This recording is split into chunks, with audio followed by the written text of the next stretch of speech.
Gauges, obviously, they were the classic Instruments, I believe, no, Autometer Classic Signature Series. Stock ignition key adapted to the Akalu dash, and then obviously a stock guy for the brake light switch, e-brake switch there, stock old school blinkers, and then a Kenwood nav that's about, I'm going to say like 8 years old, but anyway. And then we have the light switch here, pull in and out. We have a blend that goes from left to right. We have your defrost, it's also turnable from the left to right. Your fan switch here, and it is also left to right. Your wipers, left to right, and a pull out, which is a factory, kind of a factory switch. And we have your compressor for the ARB. We have your front locker, your rear locker, and then obviously a 12-volt port. E-brake handle, and obviously a 5-speed switch there. And then we have little door switches for interior lights. When the door opens, little LEDs that are hidden underneath the dash shine on the floor so you can see what you're doing. And then here we have a center console. When you open it up, it also has a latch or a light that opens, and then we couldn't find space for the AC switch, so this is your temperature control. So as soon as you want AC, you turn this all the way to the right for as cold as it can get.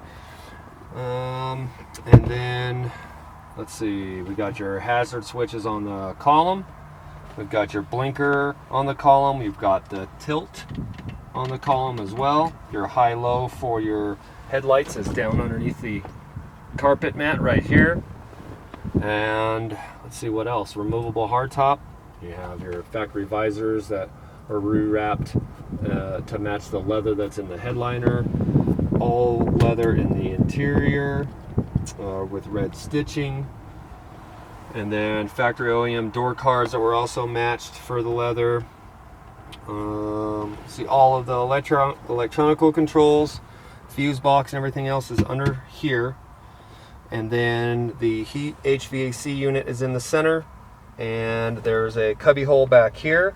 All of the wiring goes up underneath into the dash, so it's all hidden. And then obviously your glove box with a couple diag ports for the ramjet and a couple main fuses that you want to be able to access quickly. And then your shifters. It's an Orion transfer case with twin sticks, and then the left rod runs your high-low, and then the right rod runs your 2 to 4.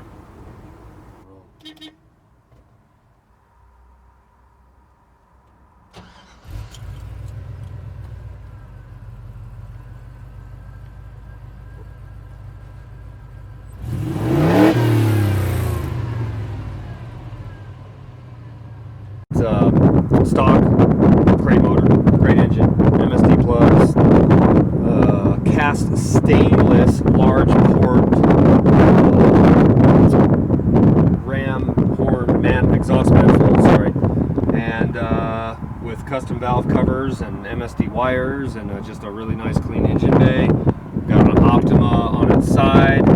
Obviously it has AC. We've got dual spall fans for cooling, and that's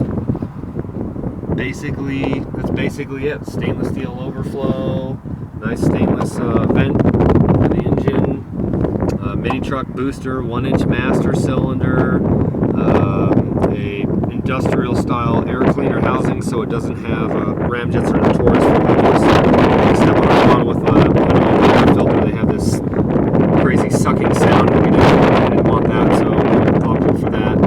And it's got a nice, I think 120 amp alternator. And then we did a custom aluminum radiator, obviously, with a custom shroud. And 303 stainless mandrel bent